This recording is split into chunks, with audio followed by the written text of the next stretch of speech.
Welcome everyone to the Audit Committee here at the Clacton Town Hall. Today, Thursday, 25th of January 2024. And can I wish everyone a Happy New Year, although we're well into January, I know. Right, item 1 on the agenda, election of the Vice Chairman of the committee. So the committee is required to elect from amongst its appointed members the vice chairman of the committee to serve in that office for the remainder of 2023-2024 municipal year.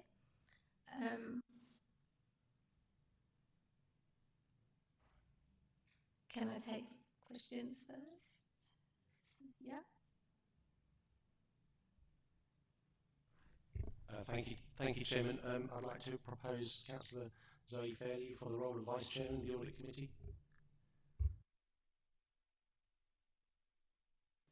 Yeah, good morning, Chair. Yes, I'd like to propose Councillor Graham Steady for the position of Vice Chair. Yeah, I propose Councillor Graham Steady also.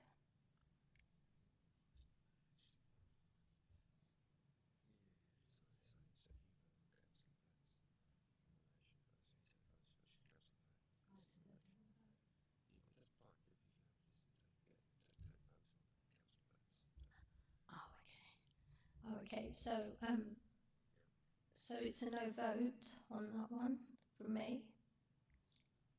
On Zoe Fairley, Councillor Zoe Fairley. Is that? And as the motion proposed by Councillor Platt first, the committee must actually take a formal vote on that. So each person must vote on Councillor Platt's motion for Zoe Fairley, Councillor Fairley. So yeah, we'll take the vote on. Yeah. Okay. Sorry about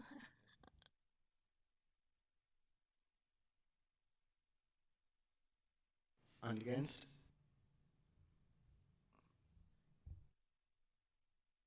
In the event of a tie, the chairman can cast the deciding vote. Sorry. As that is 2 votes for and 2 votes against, as in the situation of a tie, the chairman now gets to cast the deciding vote. I decide on Councillor Graham Steady.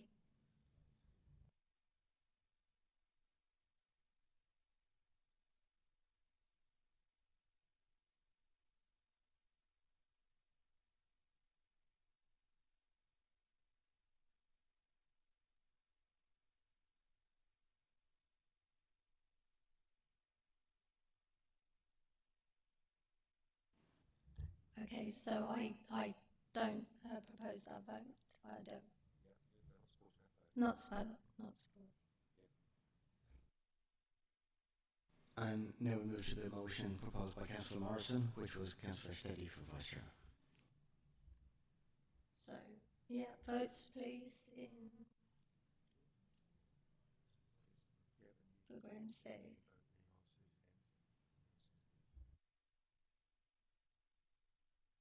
And against.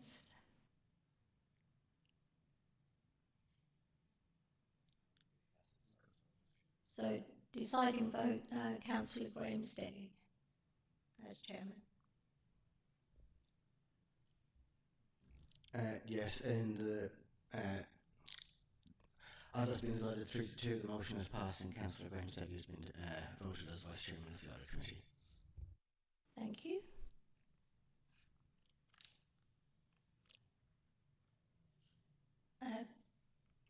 Councillor Pam Morrison. I'm finding it really difficult to hear what you're saying. It's very, very muffled, everybody.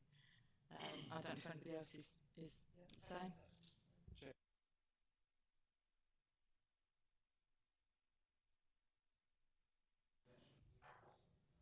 Can we switch the air conditioning off?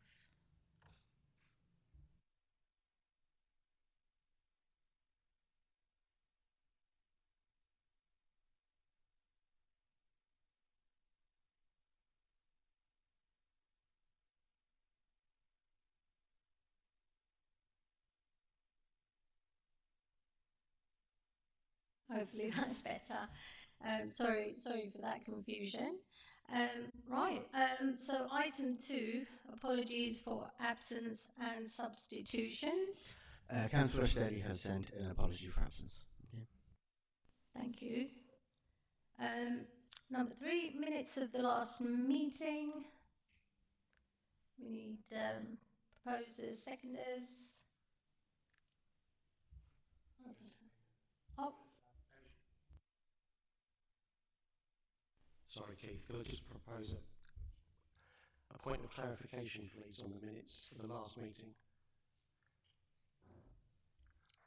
So the minutes of the last meeting were the minutes for the 5th of October 2023, and they make reference to the minutes of the previous meeting of the 30th of March 2023. And I'm just a little bit confused because I thought we had a meeting on the 13th of July 2023.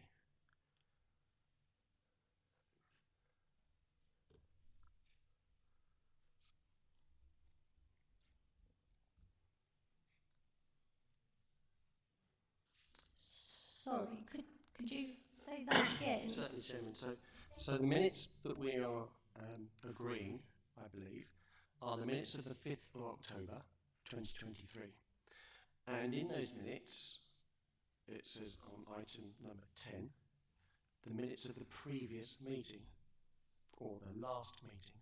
And the date there is of the 30th of March. And I believe we had a meeting on the 13th of July, and the minutes should be reflective of that meeting and not of the meeting of March 23, because I was not elected, and therefore I wouldn't have been able to second them. Yes, absolutely. Thank you for pointing that out, Councillor Platt. The error will be rectified post-committee. Thank you very much.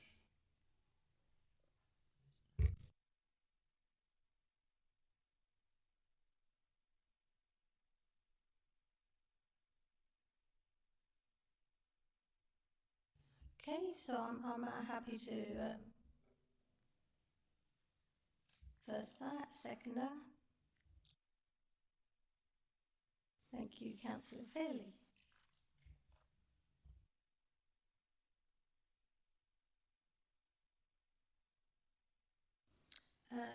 Number 4, declarations of interest. Are there any declarations of interest? Don't think we have any. Number 5, questions on notice pursuant to Council Procedure Rule 38. We've received no questions, Chairman. You.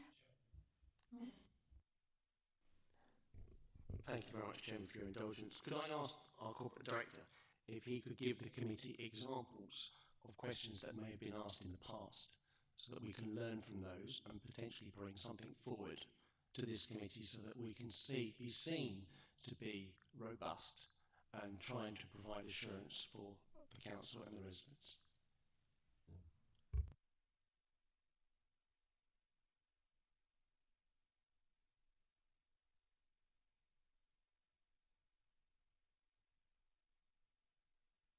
Okay, as that's not an item on our agenda, we can discuss this outside the meeting, so we can get that information after.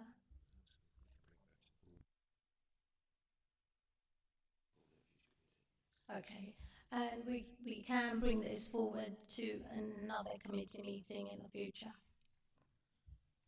Thank you very much, James. So the question that I asked then, could that be what is explored so that we're able to bring that forward at another meeting, at the next meeting? Thank you. Yes, we can bring that to the next That meeting. would enhance the members and their role in this committee. Thank you.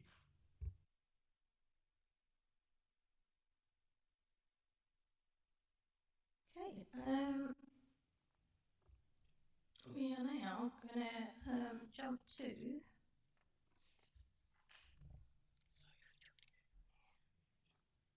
number 7. Yeah, if you have to explain the reason behind that, so you don't want to amend the agenda, I was going to say creative.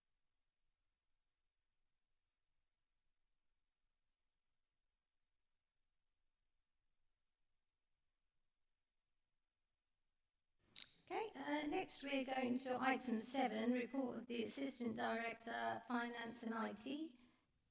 A2, table of outstanding issues, and that's pages 27 to 38. The reason for that is because we have Steve Baden on call at the moment, and so he can obviously update us first. Yeah, we'll go straight to Steve. Yep, yeah, happy with that. Happy with that. Go to Steve if he's happy to provide an update to the committee, and then if you're happy, we'll continue with item A2 with Karen. We'll take us through the committee through that as well. But if you have to take Steve first, Yep. that'd be helpful.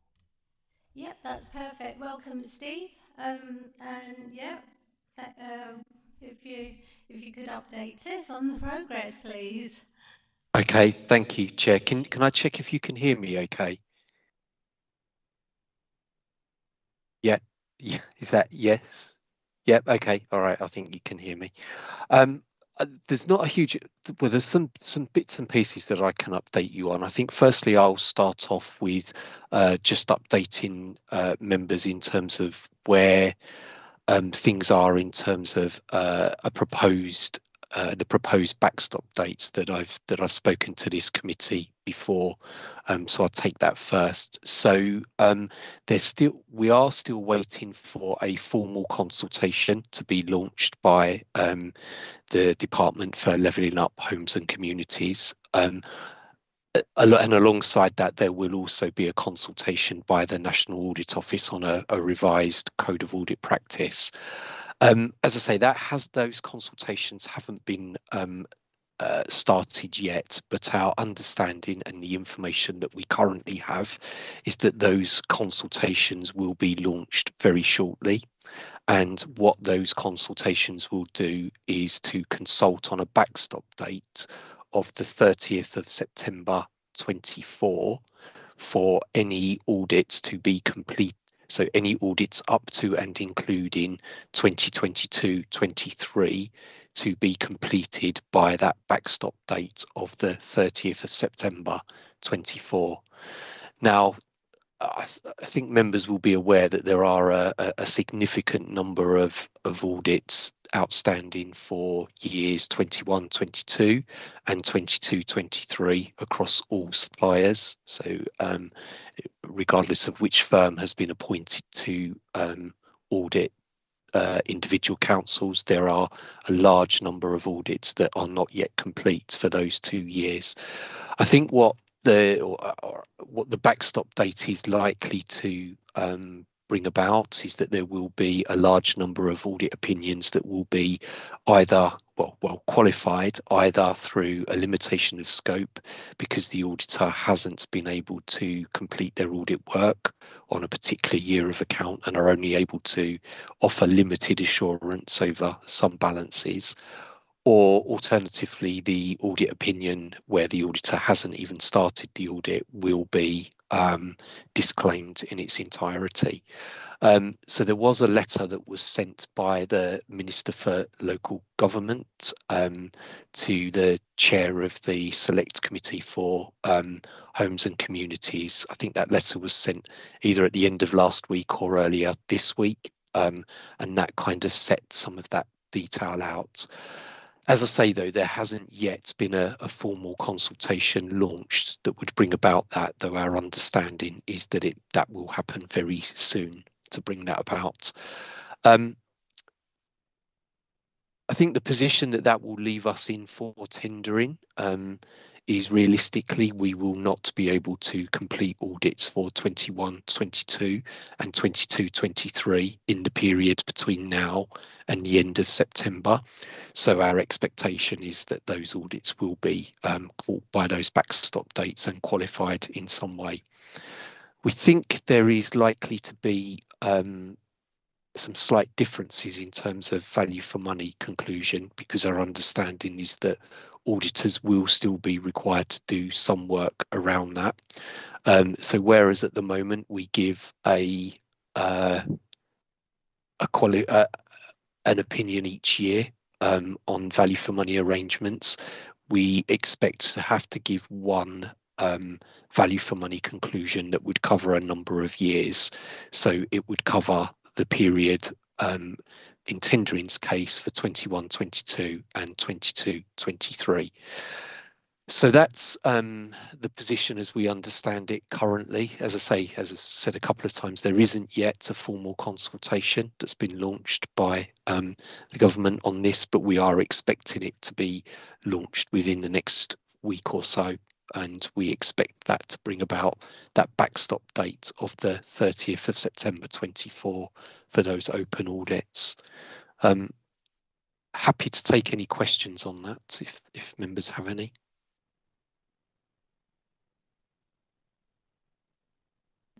Thanks for that update, Steve. Have we any questions for Steve? I mean, we're aware of the consultations Okay. and of course the dates for the 30th of September. Are you confident that we can meet this? In terms of when the government launches its consultation and whether those dates do come about, we don't have any control over that, I'm afraid. In terms of whether we can conclude our audits by the 30th of September, then yes, we are confident that we can meet that because we have planned, even if we are in a position of having to give a disclaimed audit opinion, there is still an element of work that we have to do. And as I say, we have to do the value for money work. And we are confident that we can complete that work by the 30th of September, if that is the date that's agreed upon. Thanks, Steve. Yeah, well, I would really welcome that. Any more questions for Steve? Councillor Pam Morrison. Yes, it's going to be quite a simplified view. I'm new to this committee, so it will be quite a learning process for me. So just so that I fully understand that, so we're still waiting for 21-22, 22-23 work to be done. There will be a certain amount of work on that, but not a complete report. Is that a very simplified term? It's correct though, yes. Okay, then could I? Sorry, but could I? So, for you. No, carry on. sorry, I was echoing a bit there. So yes, essentially we don't feel we would be in a position to give any assurance over the council's 21-22 and 22-23 set of financial statements. Those audits haven't been started and we wouldn't be able to conclude those before that backstop date of the 30th of September. So our opinion would in effect be disclaimed on that set of accounts. As I said, we would do some work, or we would be required to do some work around value for money arrangements, which looks at governance processes, financial management and financial sustainability. So we would still be expected to do some work in those areas, and we would do that work by the 30th of September.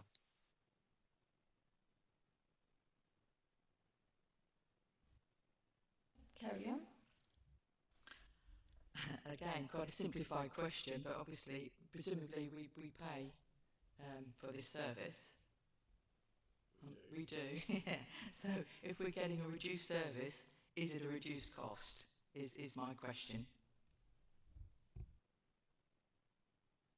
So my understanding, so the audit fees are set actually by PSAA Limited, and as part of the bringing in the backstop dates, PSAA, my understanding is, are doing some work around what the audit fees would look like for that work.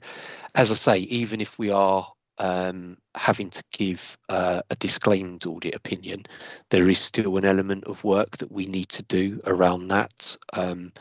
And there is the work that we need to do on value for money conclusion as well. So I think one of the things that PSAA are looking at is whether the scale fee that they've set for that audit needs to be adjusted in any way to reflect the reduced amount of work that auditors are doing.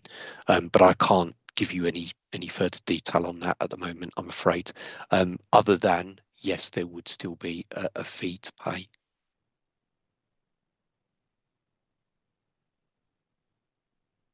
Any more questions? Councillor Platt? Thank you, Chairman. Thank you, Steve. Before I comment any further, I'd be interested to hear of the views of our Assistant Director for Finance. I can't quite read all of it, but Richard, your view, please. General view, or on a fee, not on a fee? Your view on what Richard's, on what Steve has informed us about this morning. We just, again, my view is just a really pragmatic view. Is we just got to move on. We've just got to move on. And I found it increasingly frustrating that we are still, we as in the general sort of the sector, still discussing statutory backstop dates. And then not firmed up yet. So I think we just got to be moved on. But there's also an acceptance of what a disclaimed opinion means and how much it gives you a lack of assurance about where we are. We've spoken about my assurance around the financial sustainability of the council.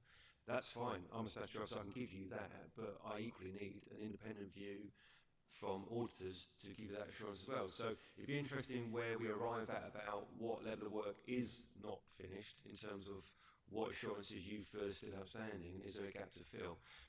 So I think that's a discussion we can have going forward. And implications, again, I think as Steve said, the most important thing for me, and I've said this before, is the value for money work is for me the most important, because talking about the assurance it gives you, I think that's important. I'm being a bit facetious, but you might not care too much about what the town hall's worth on our balance sheet, but you do want to understand what the value for money and what our financial sustainability and what we're doing to deliver that. That's assurance I think you desperately need. I think that's coming. And I'm sort of really welcome to that comes along. In terms of the fee, so will hopefully expect me to comment on the fee as well, is that as the government have made it clear, is they only expect us to pay for work we've received. So if there is a position where, and it's a negotiated position because I'm not sure how you define the work's been done, but there is a clear understanding that we only pay for the work that has been done. Easy to say on paper, might be difficult to actually mean what does that mean, but that is the intention behind what the government has stated sort of, that was last year when the backstop dates were mentioned.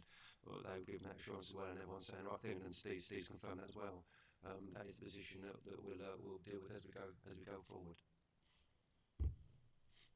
Thank you very much, Richard. So, for me, the 30th of September can't come fast enough, and I don't normally wish time away.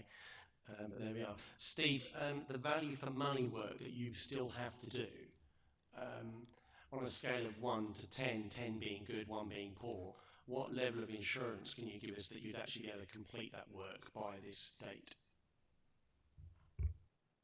I think I can give you a high level of assurance, Councillor Platt. We don't. Although we have a number of years of audits open, we're only doing that work. It's only one piece of work that we have to do. It's not the most time-consuming piece of work that we have to do, so it's not as difficult as looking at the valuation of assets on a balance sheet, for example. We have a reasonably good understanding of the council's processes already, its governance arrangements, its financial position, so we are very confident that we can get that work completed by the 30th of September. Thank you very much, Steve. So I appreciate that high level of assurance that you feel you can give us. Can I just clarify then, with that high level of assurance, can you assure the committee that you have everything that you need from this authority to actually be able to provide that? We don't. There will be, clearly, as we go through doing that work, there might well be requests for documents that we might ask for from officers, but I don't, at this stage, there's nothing that we don't have in order to complete that work. But as I say, there will be things that we will request going forwards. Now, most of the items that are of interest to us are already on the council's website. So it's things like budget setting papers, medium-term financial strategies, so we generally have access to those already. There will be questions that we might want to put to officers, but I don't envisage that there would be any delays from officers responding to those. But at this stage, there's nothing that we need that we haven't got, albeit that we haven't fully started that work yet. Thank you very much, Steve, for that. Obviously, I asked that question because of what's happened previously and the discrepancy between the documents being here and arriving with yourself. But that's really good to hear, and we look forward to hearing more positive news from you in the future. Thank you. Thank you, Chairman. Thank you. Any more questions? No more questions. Thank you, Steve, for joining us today. And yeah, we look forward to that deadline. Okay, thank you. We're gonna.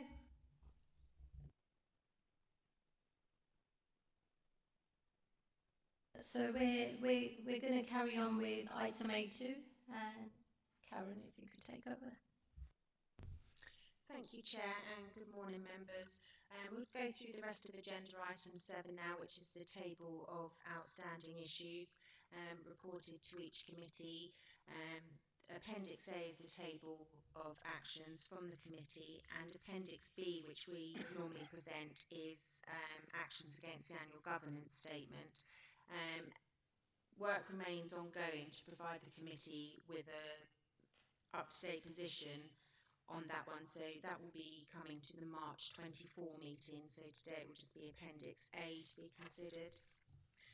Also contained within the report are the continuing external audit delays, which we've just had an update from Mr. Bladen on, so I'll not labour any more about that.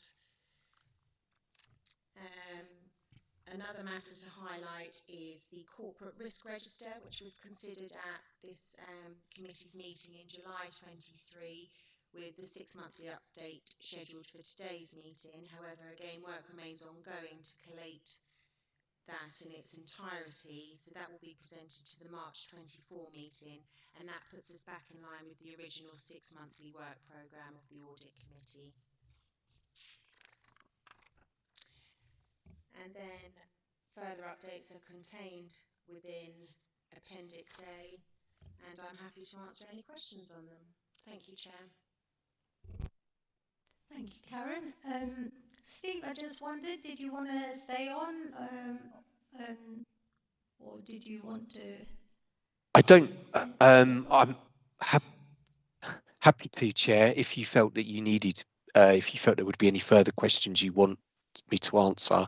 But if there isn't, then I would dial off if that's okay. Do we have any further questions for Steve? No? No, I think that's okay, Steve, for you to end Okay. the call. Thank you. Thank you. Thank you. Bye-bye. Bye. Okay, do we have any questions for Karen?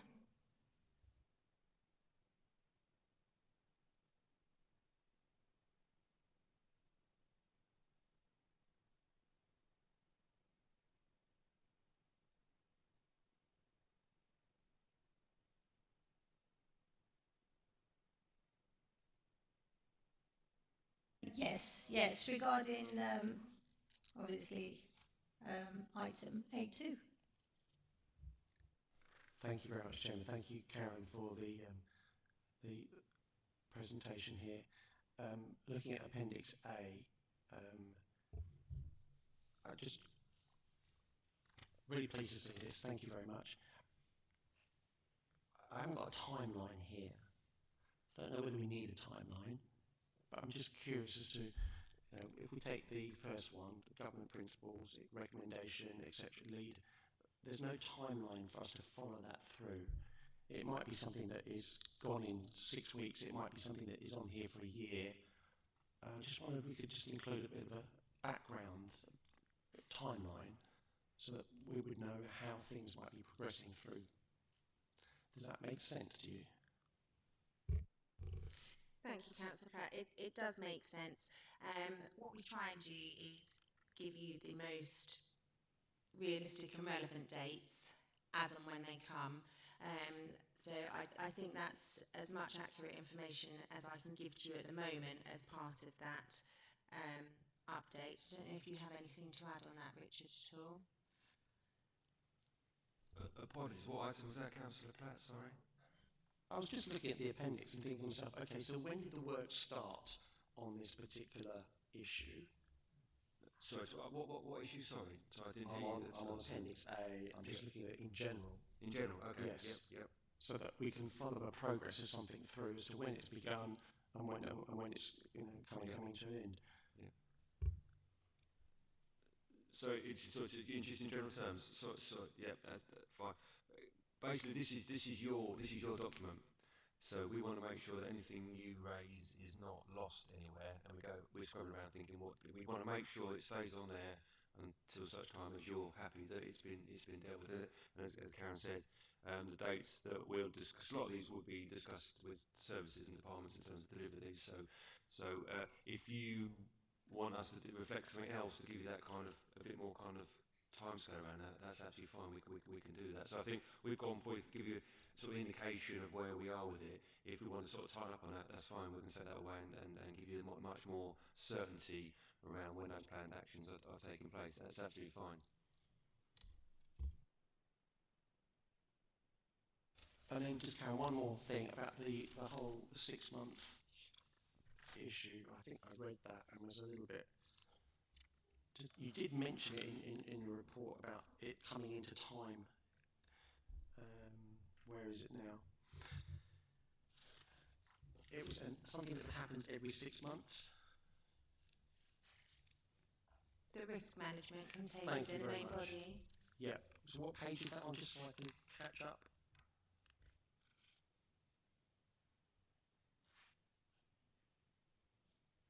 Page 30, Councillor Platt. Thank you very much.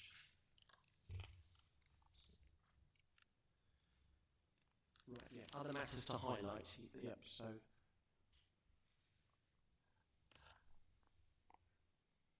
the next 6-monthly update was scheduled for January 24. Okay, work remains ongoing to collate and finalise timely updates against the various reviews. So because there's a little bit of a delay, it's coming to us in March, but it would have been coming to us in now here at this meeting. Originally, Councillor Platt, it was on the March 6-monthly cycle, but I think on previous committee agendas we've had to shuffle it slightly due to the workload on the agenda, so it's just bringing us back in line with that cycle. Does that make sense? Yeah, it does make sense, because I've seen it before and we've moved it before, and now we seem to be moving it back to where it was. I understand. I just wanted to clarify from my thinking on that. But no, thank you. Thank you, Chairman. Thank you, Councillor Platt. Councillor Fairley. Thank you, and yeah, thank you, Karen, for the report. A question to Richard, really, following his response to Mark. So when we're looking, I'm looking at page 33. It's the first item on there. It's to do with training. So we've got some broad dates in that final column. So if we were to have a schedule in place that says what the training is going to be and the dates that training is going to be carried out, that item would be removed fully from your report, Karen?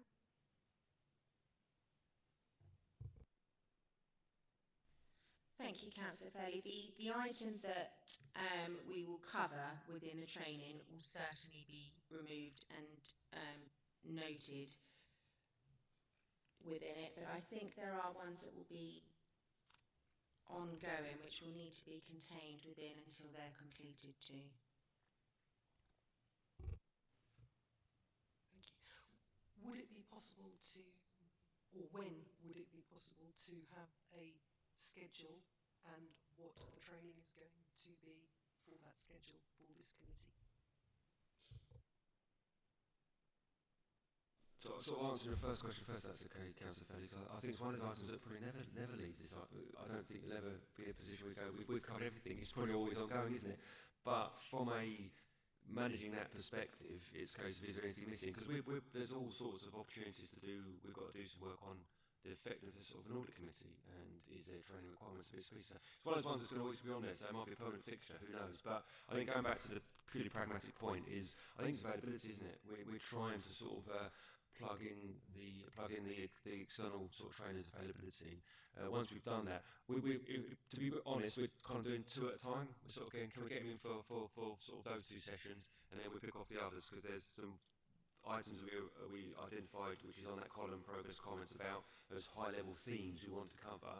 So we'll try and pick off sort of a couple at a time, and then we can say that's done. Any residual work we required on that one, if not, fine, and we just pick our way through those items we've identified there. But I dare say other things will make on that list as we go through. Is that sort of rambled answer there? But does it give you sort of assurance that you want to? I think at the end of the day you want to see a schedule with some dates and some and we should try and do it, even if it's a little bit bite sized. We will tell you it's bite sized. If that's helpful, that's absolutely fine. Yeah, yeah. And just, if I can just come back, together with any training that we can do as a group, as a committee, that's attended sort of, you know, by yourselves, etc. There's also various resources, local governments, etc., where there are some bite-sized things. If there are suggestions for which are good for us to do in a particular order, that would equally be helpful to know. Thank you, Councillor Fairley. Yeah, some interesting points there, but yeah, this would be good if we could get this up and running, and I think it will be something that will always be there in the future, because we need all the training that we can get. Any further questions? No? We'll move on to the next item then. Yeah, so we just need recommendations on that report. Are we all in favour? Agreed? Agreed. All agreed. Okay. And so we move to item 6, which is report of the internal auditor, A1 report on internal audit, pages 11 to 26, and we pass it over to Craig. Thank you, Chairman. If I take you to page 15 of my report, it sets out the progress that we've worked on since the last committee meeting. So in that period, we have completed 7 audits, and those audits on Appendix A, which is page 19, I've tried to highlight them in bold, but I don't know if you can see that, the ones that we've completed, but that would be national non-domestic rates, council tax, payroll, trying to remember them all now, leisure estates, efficiencies and cost pressures, building control, asset management, and cyber security. Those are the, and within those audits, we've not found anything significant to report. So they've all had a sort of satisfactory level of assurance from us, with nothing that I would say would need to be reported to the committee. There were some moderate issues, but they're things that we would manage with the service anyway. We don't bring all of them here because you'd have a long list of findings every time, and it'd take forever to get through them. But that's what we manage day to day anyway. So, but there's nothing within those audits that I would suggest that we raise here today. But I'm happy to take any questions about any of those audits at the moment, if you want to, about anything that we've completed in that period. But otherwise, there's not a lot to report on in terms of issues that we raise here today. So I don't know if you want to go through that element first before I move on to anything else. If I'm happy to take any questions on those audits. Any questions, yeah, on the first appendix A? So.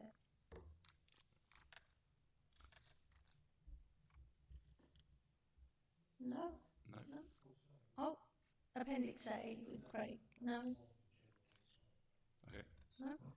Okay, we'll move on. So I suppose the next part of my audit is about resourcing my report. So within the period, I think at the last committee announced that we had a new apprentice. We've now lost that apprentice already. But he's moved on to moved on to our accountancy department. So we trained him well. So we really couldn't offer him the sort of experience he's going to gain there. Also, in that period, I've had one member of staff was off since November. So, in terms of trying to deliver the plan, we sort of went down the route of my auditor was more than capable of delivering some of these audits. So, she had a bit of overtime to try and get us through that period, which we have. I think at the moment I'm quite happy that we've delivered what we have because we're not too far away from where we normally are at this time. So yes, we've managed it so far. I'm hoping that this doesn't continue. So that member of staff has just come back. So we'll have a phased return and we'll be back in the swing of things hopefully fairly soon. So that's that part of my report. And then the next element would be the external quality assessment. So I mentioned it before that every 5 years we're meant to have an external review of the internal audit team. And ours is due. However, there's new standards coming out as of January 25. So if we do that review now, it essentially will be out of date as of January 25 because there's brand new standards that have got new things in them that we need to comply with. So my suggestion is that we wait until then. So I think some people think I'm a bit mad because we're essentially going to be the guinea pigs for the new standards. But for me, I'd want to make sure that we're complying with what the most recent standards and rules are that we should be. So I'm suggesting that I put it off until then, till after January 25. And it's a recommendation, and if you feel that you'd like us to do it now, then that's fine as well. But it's just my suggestion in terms of I'm trying to not have more work to do after that period. So that I suppose that's the last element of that section of my report. We also the other elements within my report we've got. I think you requested to have all of the significant findings that we raised at this committee. So we produced that in Appendix B. And within that, we've got the service manager's response, and then you've got internal audit's response against them, which I'm trying to find the page of it. Sorry. Again, if you've got any questions about any of those that are still outstanding, we've got Damien here today to answer any of those.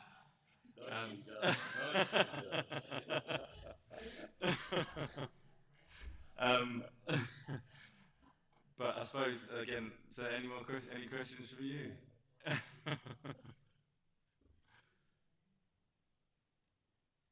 Yep, Councillor Morrison. Lovely, thank you. Good morning, Craig. Yeah, just on your resourcing, you were saying about your apprentice, obviously. It's a shame you've had to lose your apprentice, but obviously to go into full-time employment is great. Any idea how long it will take you to get another apprentice? I assume do you still do your career track, so it will come in internally that way. I know it's an excellent service. I know Harwich Council, we've had 2 or 3 apprentices by that. Any idea how long that will take, and how long does it take them to become effective in your team? So at the moment, because I've got some other additional responsibilities at the moment and waiting for it to settle down so we know what's happening. I was planning on waiting until March before we start to look again, but we want to bring someone in. What we tend to use our apprentices for is sort of administration support, because I want to maximise the auditor's time because we've only got really myself and 2 others, and spending it mainly on the audit work. So we tend to use the apprentices to sort of help manage our audit management system and all that. And it usually, I think it takes normally about 3 months to get them up to scratch with the systems and things that are, well, I'd hope so. Good trainers.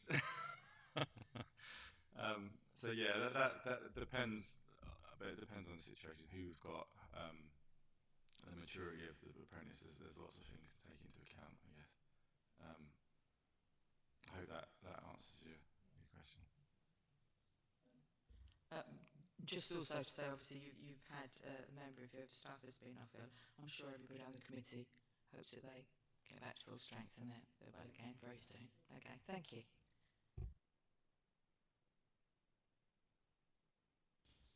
Oh, yeah.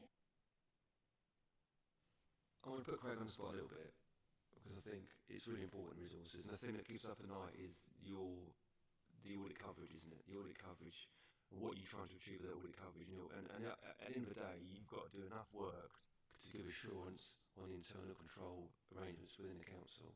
Now, my challenge always, where those conversations is where are you with that, and you're comfortable that you can deliver that level of assurance by the day, which is June, July. Because we have this kind of cut-off point at the end of March. Really, it goes on. This is a kind of a fictional kind of, have you completed your work by the 31st of March? Well, it's never that in reality. It always continues, doesn't it? And you give your opinion in June, July, don't you? So I suppose is that you're trying to, again, you're comfortable with where you are and that level of resource to deliver an adequate part of your plan to give the committee and councillors the assurance that you can give an opinion on our governance arrangements and internal control. At this moment in time, I'm comfortable that I would be able to do that because we're not too far away where we'd normally be, and throughout the year we always risk assess the plan. So our audit plan is made up essentially of core audits that we would 100% make sure we need them done because they have a huge impact on the internal control environment within the authority. So I will always try and make sure that we get those done. But within the audit plan, there's also aspirational things that we'd like to do because they'll benefit the council. We feel that by looking at that, it will help the service, it will help us with our knowledge of what's going on. But we will, again, risk assess that. If I'm running out of resource, I'll look at have we got any of those audits outstanding that I need done so I can give my opinion. And that's why we have the ability to bring external resource in if we need to. So if there's any complex areas that I just don't have the resource for, there's frameworks out there that we can use to bring that resource in if we really, really need it. And if I get to that stage, I'll be definitely telling you that we're at that stage. But at the moment, I'm comfortable for now that we can get there as long as things continue as they are currently. Councillor Black. Thank you, Chairman. Thank you, Craig. Very conscious you've got your corporate director sitting next to you, but also you've got your future external auditor sitting next to you. So I'm very pleased to hear what you just said about you know where to go when you need extra resource. So that gives me a level of assurance that we'd be seeking. So thank you very much for that. I think it would be beneficial for this committee, Chairman, to actually see what an internal audit review looks like. You've mentioned the audits that you've done since September. I think it would be good for us to actually get a bit of a grasp on what actually is behind all that. Because there are a variety of different things there that you've said that you've looked at. Some of them, I'm sure, are extremely complicated. Let's take the council tax one. The variables across council tax are huge. Those that don't pay any, those that pay a small, you've got care leavers, you've got all the different things that come into that. So it's a vast piece of work, and there's probably others that are, it's just that today rather than, those big ones. So I think if you could perhaps give this committee a couple of examples of what the work is that you're undertaking with your team, we are then better informed and be more assured and make better judgments from that. So that was on that part. The review, have you experienced a review? Yes. So you've been here that long. Wow, you don't know. Congratulations.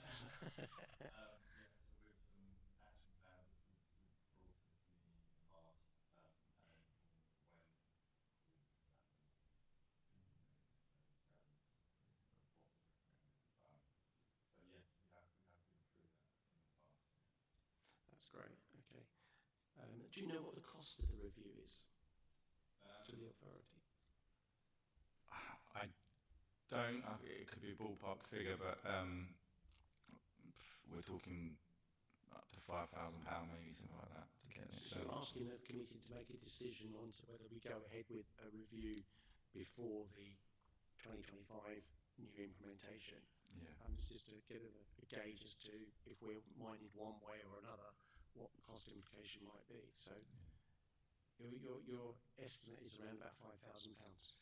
From historical, it's been a while since we got new quotes, but historically that's roughly around what the sort of figure is that it would cost, depending on who you use, because there's a number of approved auditors, I guess, out there that offer the service as well as the governing bodies. So the cost of that can vary. You yourself have experienced a review. Is there anybody in your team that hasn't experienced a review? I think I'm sure both my members of staff were there at the time. Maybe one of them might not have done. Okay. But we've been quite consistent for the last sort of 5 or 6 years, so I honestly can't remember fully, if I'm honest. I'm exploring because of our situation with our external auditor and them not doing the work that we would expect them to be doing, and therefore, for those years that were mentioned earlier, there's only been an internal view and no external view. Yeah. And I'm just trying to balance up whether there's for the sake of £5,000, but I appreciate possibly quite a bit of work, whether there's a benefit to the authority in that, and also a benefit to our new external auditors going forward. Yeah. So, Richard or Damien, have you any view on that you'd like to share with the committee? What your thoughts on it are? It's one of timing. The review's got to happen. So you've got says choice, as Craig mentioned there. I think for me, my own personal view, the choice we've got is we can either do a review and qualify, for want of a better phrase, under the old regime, and we haven't got to be subject to review for another 4 years or 5 years. But we've got new standards coming in, so technically you're almost non-compliant potentially for 4 years of that 5-year period because you've got new. So from where we're just taking a really honest approach to it and say, do you know what, let's wait, let's be compliant with the new standards, not the old standards. You still got to pay your review, you still got to do that, so it's purely one of timing. So it's a case of in and around we felt it was better to have an open, honest conversation. That's where we are as officers. We think it's the right thing to do to wait for the new standards and do the reviews, and we'll mark ourselves up against with an external view as well as against the new standards, not the old ones. I think it's just really kind of a pragmatic, sort of a reasonable approach that we've kind of sort of arrived at we as officers. So your view and on that, be interesting to see if you agree or not on that. Whilst it's not my area of specialism, my general approach would be that when you start to get new regimes come in and new standards come in, it's always better, I think, to wait to see how that becomes clarified through time. So if you did your review now, you will be out of date. So you've got time to spend reviewing what's coming in to prepare for the new regime. So my approach would be the same as Richard and Craig have taken, which is, well, actually, let's wait until the new regime is out, buy time to understand how it's going to affect us, and then look to do the review from when the new regime comes into being. Thank you very much, both of you. So from my perspective, I'm thinking about how this looks from a member of the public's perspective, which is why it's important that we actually have this conversation and debate about it, and that we've taken your views into consideration here. So thank you very much for that. Thank you, Chairman. Yeah, very interesting points there, Councillor Platt. And yeah, I would agree with Richard. Sure.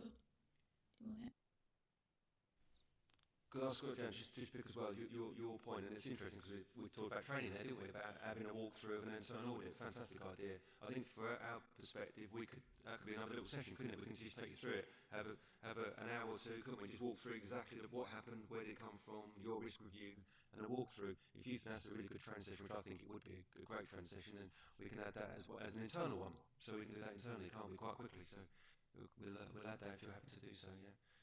Yeah, perfect. Yep, any more questions?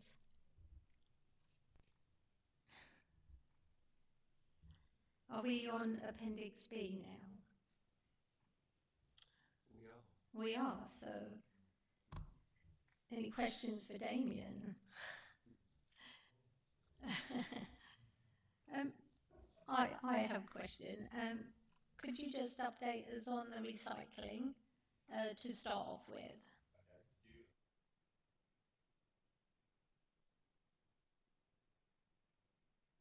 So sorry, they're not too much change from last time, but there is still progress moving ahead. So I can rattle through those a little bit quickly, and then we can do the waste afterwards if you want. So there were three issues around Northbourne that was still on Craigslist in relation to the data integration, which is happening. It seems that the contractor would prefer us to go through them one at a time rather than try to approach them on a global basis. So that's what we're doing. We've got the first of the three outstanding, which is in and around the site information. That's live testing at the moment and ready to go, so that's positive. And then we're still going to then be working on the contacts from the old system into the new system, and then looking at the repair information from the old system into the new system. So the contractor wants to do those step by step by step. So we're sort of governed by them. I think that's a little frustrating, both my team and the IT team.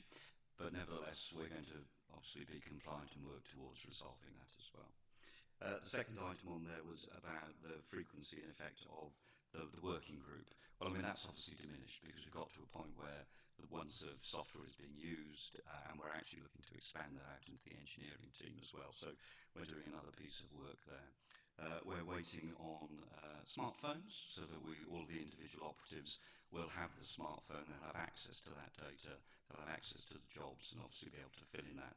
That captures things like the working time, the materials, so that ties everything back in then. So we come from the housing team and now we're moving to the engineering team, and in due course we'll push out to the FM team and others, hopefully eventually open spaces as well, and then we'll capture the whole of the operation from Northbourne, which will be capturing data that we can use in all sorts of nefarious ways, I'm sure. The final issue on that one was the stores. So again, all of that work has been done, and we're just waiting on the smartphones that will then pick up on that data and allow us to have a greater degree of control over that. There is a secure area now for all the high volume stuff as well, the high value stuff. So that's all sectioned off. So physically, it's much more difficult. People just help themselves, and now it's about capturing the data about usage of those stores. So it's positive, it's all moving forward, which is great. Some bits a little bit slower than we may have wished, but nevertheless it's still an improvement on the last time I was here, and we're pushing forward with those as well. And probably the biggest issue then is moving on to the waste side of things. So you'll be aware before Christmas, and the committee itself voiced some concerns about the nature in which we were pursuing those individuals that we perceived owed us a debt, and we took those comments on board, and we had a relatively gentle letter that went out reminding people about this. So we decided to do this in phases, so that we don't go hitting everybody. We're just doing in phases. And phase one was 242 customers that we approached, which was a number 388 invoices. And if you're thinking, hang on a minute, those two figures don't tie up, that's because a number of those customers had multiple invoices over multiple years. So the positive from that is at the moment we've recovered £6,000. So that's around just over 30% of the people we've approached in phase one have responded positively. We have a number of people who have identified that they no longer want the service. So that has now been factored in, and bins were in the process of being collected. So those people can no longer put a bin out if they're not paying for it. We've also been working closely with Veolia, and as from March we are now looking to have their in-cab system that will be operating in that as well. So what that means is that as we receive the information that somebody either hasn't paid or no longer wants the service, we won't collect that bin. So they won't be receiving a service that they haven't paid for. And on top of that, we've also employed a member of staff whose sole job is to now focus upon that green waste, so that we've got a higher degree of control over what's happening and understanding when invoices are coming in, when invoices haven't been paid, and those giving that instruction to the earlier. So the next stage really is to collate the data from phase one, look at lessons learned from that phase one, if there's anything we can improve upon. My personal opinion, I haven't really spoken to Richard about this, is that any outstanding debt from that, I feel it's best to wait till we've finished all of the phases, and then we'll know what that figure actually is and make a decision as to how we then pursue the remaining outstanding debt. So it's, again, I think it's positive. We're addressing the issue. We're putting systems in place to prevent this happening again in the future, and we have a much higher degree of control over what's happening. And certainly come March, with the in-cab technology, that's fairly instantaneous. You can be sending messages, they'll get it in-cab. And they won't be relying on bits of paper, spreadsheets and other bits and pieces. It'll come up there and they'll know what they're collecting and what they're not supposed to be collecting. So that's my update on the waste. Brilliant. Thank you for that, Damien. And could you just give us some figures as to how much we may have recovered through that process? So currently, as I've said, it's £6,000 we've recovered. So that's 31% of the people that we've approached. So there will be another tranche of, well, hang on a minute, there's still some more outstanding debt. But I think that's a further discussion. I'd rather know what that global figure is than try to approach that in a phase. I think that'll become too bitty and too messy. Better for us to go through each of the phases, allow those people who've had the service and haven't paid for it to pay, allow those people who no longer want the service to say they no longer want it. We'll remove the bins. That'll give us clarity as to what we've got, and then we'll understand what that final debt figure is, and we can make a decision as an authority as to how we want to pursue that. That's great progress, and learning curve for our future contracts, etc. Yes, absolutely. So moving into the new waste contract in 26, this current part of the garden waste is an add-on to that contract. Obviously, within the new contract, that will become part of it. So that'll give us a better understanding of the rules we want to put in and around it as well. So it'll become a proper contractual issue rather than a sort of add-on. And that's just through time. You know, when we decided to do those things, contracts are in place. You add things onto them. In a new contract in 26, it'll be part of it. And that'll feed into all the data. I know I talk a lot about data. You probably think I'm a bit obsessed by it, but it is one of the things that allows us to see how we manage and how we're doing. And also in relation to waste within the new contract, and we're looking at it within the existing contract, is actually how we manage that contract now, how we take the transition from how we do things now to what we want the new monitoring and management of a contract to be. So what I want is a gradual change. By the time we hit a new contract, we're already in the mindset of how we want to manage that. And a lot of that obviously is going to come through data, how rounds are doing, how we're collecting, the nature of the types of things that we're collecting, faults, complaints, all the rest of that. So it builds upon where we are now, heading towards a new contract in 26. Thank you. Councillor Platt. Thank you, Chairman. Thank you, Damien. I must say I feel suitably assured by everything that you've said. Thank you very much for it all. My only question I have is regarding the data collection equipment that's going into the vehicles of March. Is that our equipment or Veola's equipment? What would happen to that if there was any change in contractor in 26? So it's Veolia's data. So it's their own in-cab technology, and that will form part of the specification moving forward. That'll be down to the contractor to provide the technology, to provide us with the data that we want. So currently what we do is we ask for data. What we're going to do in a new contract is to specify what we want, so they provide it to us. That'll make us more efficient, and that allows us to look at the way in which they operate with a high degree of efficiency as well. Thank you very much. And has that additional equipment come at any additional cost to the authority? No. That's a nice one to be able to say, isn't it? Shall we carry on with the rest of this report? care line, etc. I don't know if members have any questions on that. Councillor Fairley.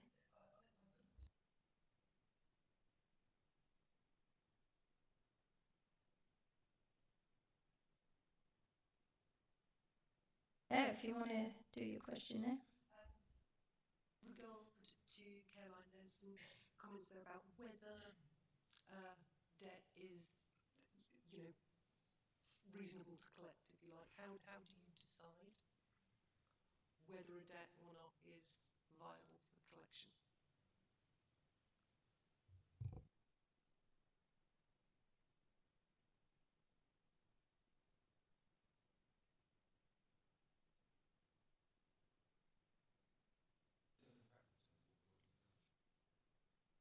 Seconded to Caroline doing a current review, so I've done quite a lot of work around the debt collection side of things.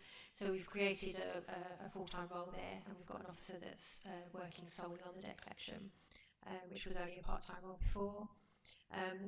We've done quite a lot of work on obviously collecting the outstanding debt, seeing what's viable to be collected, whether it could be that obviously someone's died, we need to collect that from the executors, or whether it's just somebody that doesn't have the money to pay it, we'd refer those to Essex County, so we'd cease the service with tendering, and we'd refer them to Essex County, and then we'd look at how much debt is outstanding, whether that's viable to collect from them, or whether we would write that debt off. So it's done by case basis. We've only just had the officer in post full time from the 2nd of January, so we're working on that at the moment. So it's only been a few weeks that we've been purposely focusing on that element of it. Thank you. Yeah, no, it's good that it's working on a case by case basis. But yeah, it was just sort of, yeah, what is that decision process, if you like, that makes something not viable for collection? Yeah, it does depend on the circumstances of the individual. Obviously, it could be when they took the service on that they had their full faculties, and some years later that they now don't, and they've got no one looking after their care or their finances for them. So there could be a lot of different factors that we need to take into account, really. Any more questions? Just one. Yeah, Caroline. Thank you very much. Thank you, Claire. I know Caroline is going to be reviewed March this year. Is that something that will come to this committee to have a look at?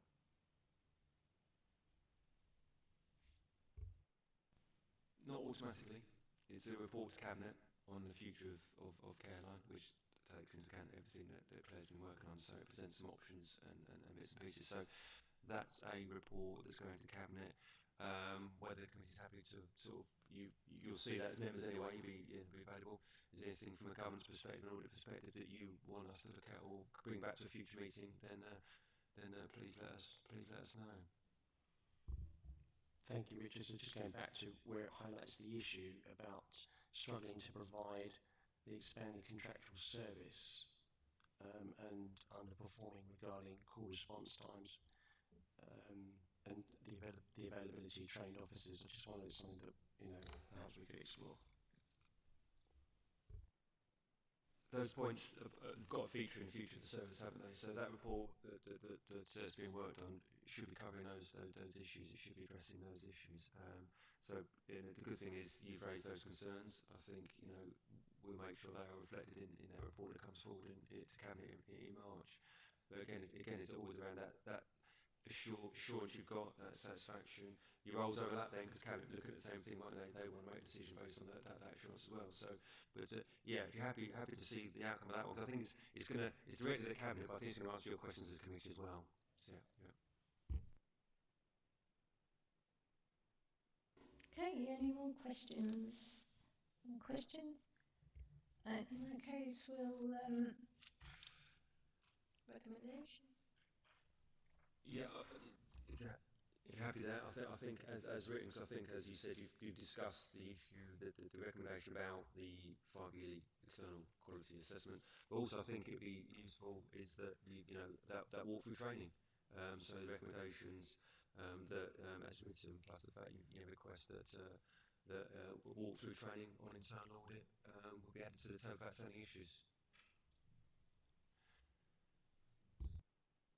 We all in favour of that? Yeah. All in favour. Yeah. with what we just discussed, Yeah. yes, so moved and, Yeah. and seconded. Yep. I think we're all in favour.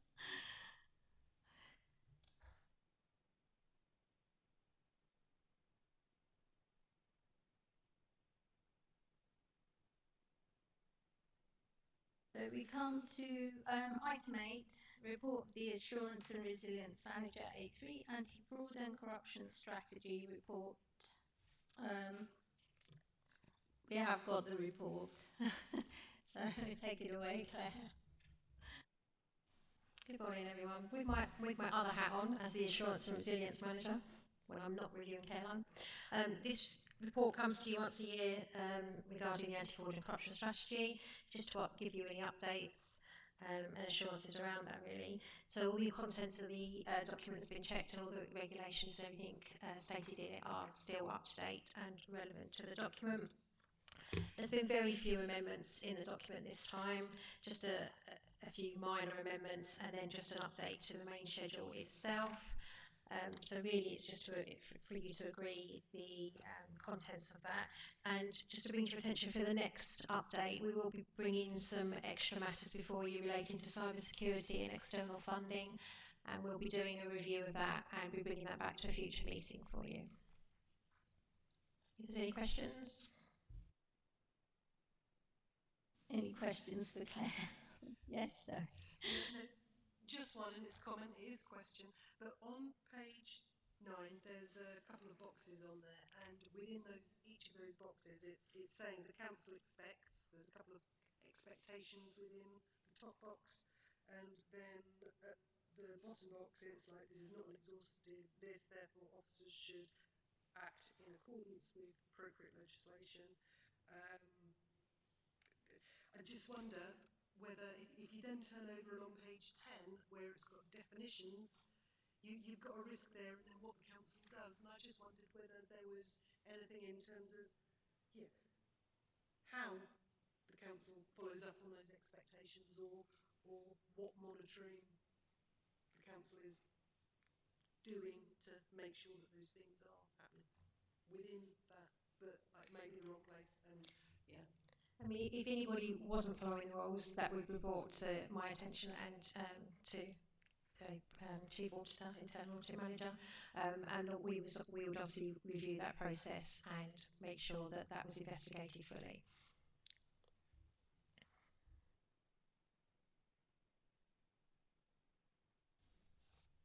I suppose it's a really important point, isn't it? Because actually, when you have a policy, how effective is policy? You can sit on the shelf, can't it, for 12 months and nothing happens. So, and it's really, really good. And I think taking that away, actually, it's sort of part of our review anyway, isn't it? But I think actually to be quite really mindful of that is actually challenge ourselves. How effective is it? Because if it's sat on the shelf for 12 months, it's clearly not doing its job, is it? So I think we do need to, and that's about making sure it's well understood, and there's training that was undertaken, which is great. But I think that would be really helpful. I don't know, don't put on the spot, but I think for annual DAT reviews to include the effectiveness of it, I can't even say the word, would be really useful. And I think it's also worth saying is that, as you said there, Claire, about additional things, it's the moving fraud just keeps moving, doesn't it? In terms of what's a hot topic in the last 12 months, and cybersecurity, and also external funding fraud, you know, that is important as well. So I think there's always a kind of a general strategy, but with kind of key topics and key themes that are quite timely, which we need to sort of, we'll always try to blend in, won't we? And I said, as you say, Claire, that the next review is to say, actually, let's look at those, and does the strategy give us that kind of effectiveness and the protection that we're meeting those things that are hitting us in the next 6 to 9 months? I think it's really, really important that we make sure it is effective, not just a bit of paper that sits there on a shelf. Can I just add a comment about fraud awareness? We do fraud awareness with all new members of staff to the authority, and this document is included in that fraud awareness. So it's brought to every member of staff's attention. We go through certain aspects of that document about how we expect staff, members, whoever it might be, contractors, and how they are expected to behave. So we do bring that to everyone's attention. Element going back to the waste that could be considered as perceived fraud, in as much as I'm getting away with not paying it, and how that would fit back into, you know, you picking this up more than every 12 months and going through and looking at how effective it is right across the whole council, not just the obvious bits. I mean, we do tend to look at cyber all the time, don't we? And those kind of things. Another element is about council tax and those people that claim that they're living by themselves in a house. You know, there's an element there. It's so wide ranging. So your points are very good, Zoe. Thank you for picking it up. The 14 do a lot of work around like data matching. They pick up on lots of different elements, and they do lots of proactive work around that, which Craig is currently overseeing while I'm seconded. To sort of add in there as well, when we take you through the audit process, you'll see that within those control environment, there is always elements of fraud. So we look at the risks of fraud within every area, and we look at what controls would stop that from happening. And so we will always, across the council, we'll be trying to look for that and prevent it if we can. So you'll see that when we talk you through it.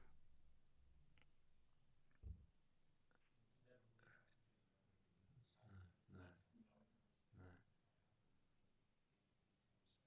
Mm. Yeah, thanks. I think again, it's a really, really important point. Again, it's actually, and it's really hard, isn't it? Because as members, you don't necessarily see what goes on behind the scenes. And I think being cited on what Claire's just listed out, we can do as part of this review, can't we? This was the key fraud activities we've undertaken. This was the outcome from it. We crack work, which is good. You know, I'm just conscious. You go, oh, crikey, kick me under the table. But you know, it's so important, isn't it? Because you get this. Let's be honest, fairly boring strategy, isn't it? About that sets out actually bring but it is. But bring it to life, isn't it? And it's actually what has gone on behind the scenes. What council tax reviews have we done? Because there's so much work done behind the scenes that we'll make sure we can bring that in as well and at that review and just have an appendix so we can see exactly what's going on. And we can provide that through you as well. We haven't got to wait for this annual review, have we? We can always provide that as and when you want it. So really pleased to do that. Yeah. Yeah, brilliant. Prevention, I think, is the biggest thing at the beginning of everything in this type of thing. Yeah. It's about educating our staff to look for it, though, which is what obviously the fraud awareness stuff that we do, and bringing these kind of policies and procedures and strategies to our staff gives them, the switch on to think, actually, that's not right. And that's kind of what we're saying about the waste management, isn't it? It's not fraud per se, because people didn't realise they were committing fraud. It's just a breakdown in our own procedures. So it's an internal thing, isn't it? So it just depends how you look at it, but yeah. Any more questions for Claire? Okay. In that case, we vote. Again, I don't know if you, as written, but I think we've had a really good discussion now. Again, as written, I'm not sure because obviously you need to move, needs to be moved and seconded as a recommendation. But I think on that discussion, whether it's as written, but you know ask for that effectiveness. I've had to say it again, effectiveness of the strategy along with additional information of what activities have been undertaken. Was that effect, Keith? That kind of capture that discussion. It was really important, actually. I think that'd be useful to take that away.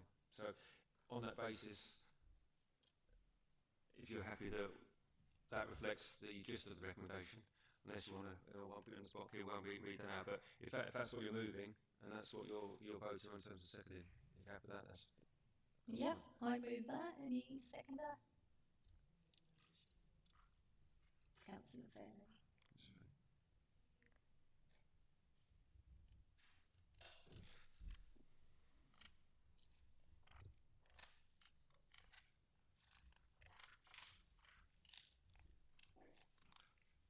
Hey, that was the last item. So the date of the next scheduled meeting is to be held at the committee room, Town Halls, Clacton, at 10:30 on Thursday, the 21st of March, 2024. Thank you. Thank you.